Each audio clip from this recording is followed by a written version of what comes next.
नमस्कार, आदाब, सत श्री अकाल। आपका स्वागत है today crime file with Tahir Khan के इस बेहद ही खास प्रोग्राम में। आज एक बार फिर हम गुनाह और गुनहगार को बेनकाब करने की कोशिश करेंगे। जब होता है अपराध तो शातिर अपराधी छोड़ता है सबूत। इन्हीं सबूतों की बिना पर होती है अपराधी की तलाश। जब अपराधी का चेहरा जुर्म से होता है बेपर्दा तो छिप नहीं पाती अपराध की कड़ियां। इन्हीं जुड़ती कड़ियों की बिना पर मिलती है सजा। मोबाइल बच्चों के लिए कितना घातक और खतरनाक होता जा रहा है, इसका अंदाजा लगाना बेहद मुश्किल हो जाता है। लखनऊ में पीजीआई के बाबू खेड़ा में रेनू यादव की हत्या में पुलिस ने सनसनीखेज खुलासा किया है। रेनू यादव की हत्या खुद उनके छोटे बेटे निखिल यादव ने की थी। पुलिस ने बीए के छात्र आरोपी बेटे निखिल को अब गिरफ्तार कर लिया है।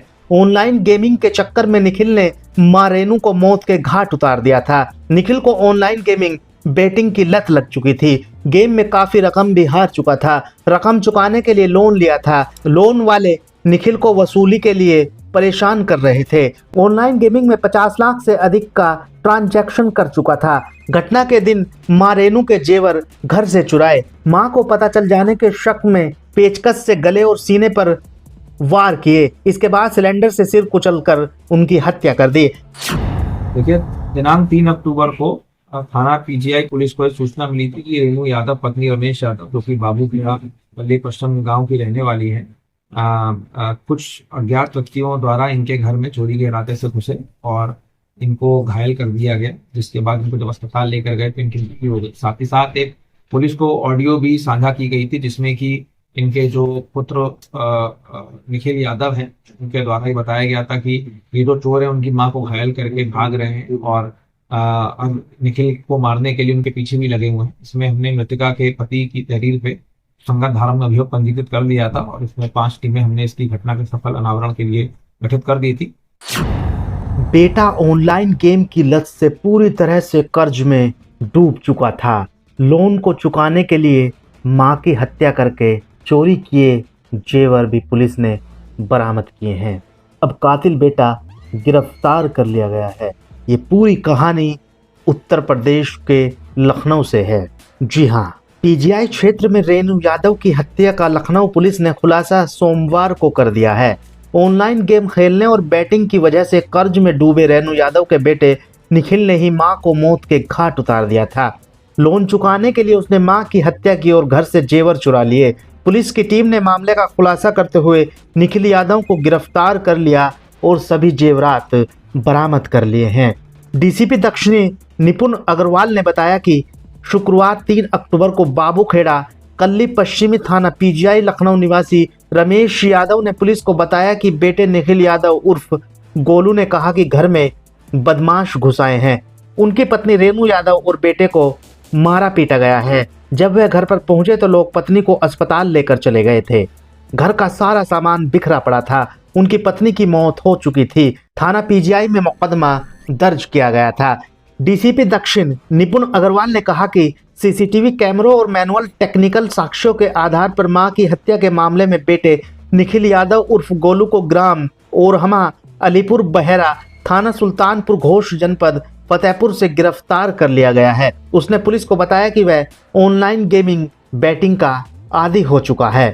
बेटे ने विभिन्न मोबाइल ऐप से लोन लिया हुआ था। उसी के जरिए वो ऑनलाइन गेम खेलता था। लोन लेकर तिरंगा गेम ऐप पर एविएटर नाम का ऑनलाइन गेम खेलता था।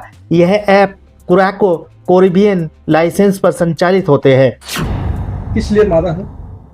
देखिए, पूछताछ में हमको पता लगा है कि निखिल यादव जो है ये ऑनलाइन गेमिंग और ऑनलाइन बेटिंग के आदी थे। ये तिरंगा गेम्स.com करके एक वेबसाइट है जिसकी डिटेल्स हमने प्रेस नोट में भी जारी कर रखी है।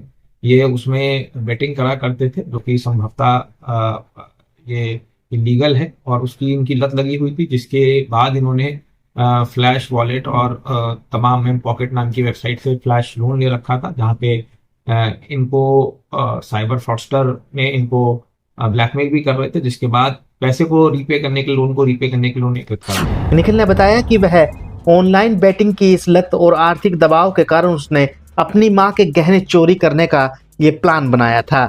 मां ने जेवर ले जाने से रोका तो उसने पेचकस से उन पर कई वार किए। इसके बाद मौका वारदात से वह भाग गया।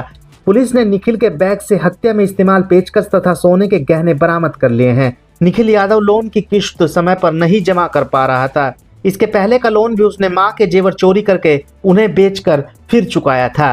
निखिल ने पुलिस को बताया कि शुक्रवार को वह अपने मामा के घर से आया था। जब वह जेवर चोरी कर रहा था तो उसकी मां ने उसे देख लिया था और रोकने की कोशिश करने लगी। मां के विरोध करने पर उसने मां पर पेचकस से कई वार कर दिए। वह नीचे गिर गई लेकिन फिर भी जिंदा थी। इसके बाद निखिल ने पास में रखे गैस सिलेंडर को उठाकर 2-3 बार वार कर दिया। इस हमले से वह मर गई। इस घटना में क्या अकेले थे कि और कोई इनका था? देखिए, घटना में ये अकेले ही है। इन्होंने बताया है कि जब ये घर पे ज्वेलरी चोरी करने गए थे, अलमारी से ज्वेलरी चोरी कर रहे थे और वहां से निकल के जा रहे थे, तब इन्हें शक था कि इनकी माँ को इसके बारे में पता लग गया है। जिसके बाद इन्होंने पास में पड़े पेचकस से उनके गले में पहले पेचकस मारे और उसके बाद पास में पड़े सिलेंडर से उनके सिर पे चोट मारी। निखिल बैग में गहने और पेचकस रखकर मोटरसाइकिल से भाग गया। भागते समय उसने अपने दोस्त और मामा को कॉल किया। उनसे झूठ बोला कि 2-3 लोग उसका पीछा कर रहे हैं, उनसे बचने के लिए भाग रहा है। इसके बाद निखिल ने अपना फोन स्विच ऑफ कर दिया। पुलिस ने बताया कि निखिल यादव ने फिल्मी अंदाज में अपनी मां की हत्या के बाद पुलिस को गुमराह करने के लिए एक झूठी कहानी बनाई। इसमें आज सुबह लगभग 5:30 बजे हमको सफलता मिली और इसमें कुछ आश्चर्यजनक हमको साक्ष्य मिले, जिसके बाद हमको पता लगा है कि इसमें जो मृतका को मारने वाले हैं वो इनके खुद के बेटे निखिल यादव ही थे और इन्होंने अपनी मां की हत्या करने के बाद पुलिस को गुमराह करने के लिए ये साजिश रची थी। सीसीटीवी फुटेज तथा कॉल डिटेल्स के रिकॉर्ड से पता लगा कि निखिल ने ही अपनी मां की हत्या की थी।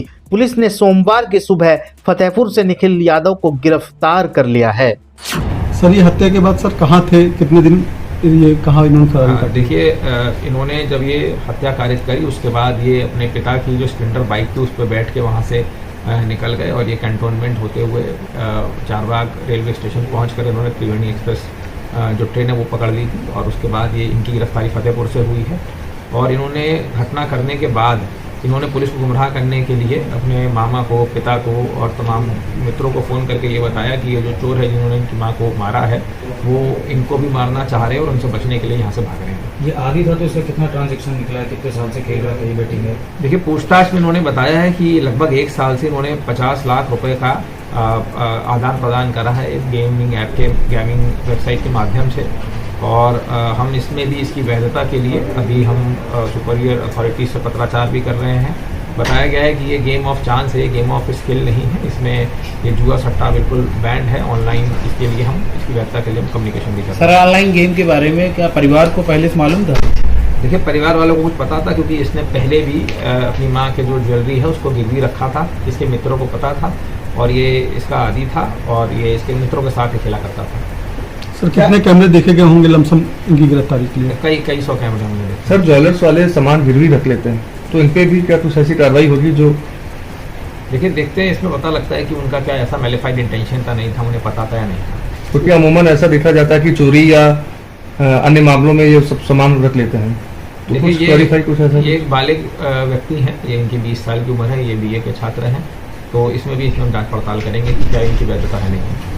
इससे पहले जो जेवर इन्होंने गिरवी रखी थी सर, वो कितने दिन पहले रखी थी?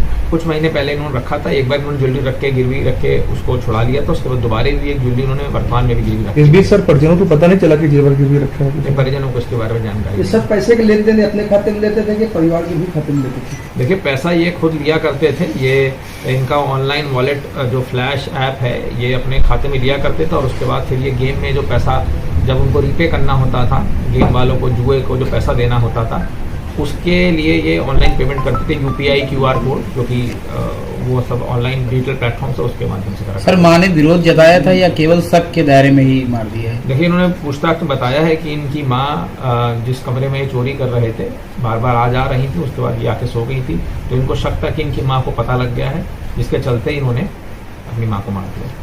सर, करीब 70,000 रुपए भी गायब थे निखिल के साथ, तो उसमें उस संबंध में कोई बरामदगी हुई है? तो ऐसा कुछ बरामदगी नहीं हुई। इनके द्वारा बताया गया इन्होंने खाली ज्वेलरी चुराई थी, वो पूरी पर्सन बरामद कर ली गई है। सर, टीम को क्या सर कोई इनाम घोषित हुआ? टीम को 25,000 का इनाम दिया जा रहा है।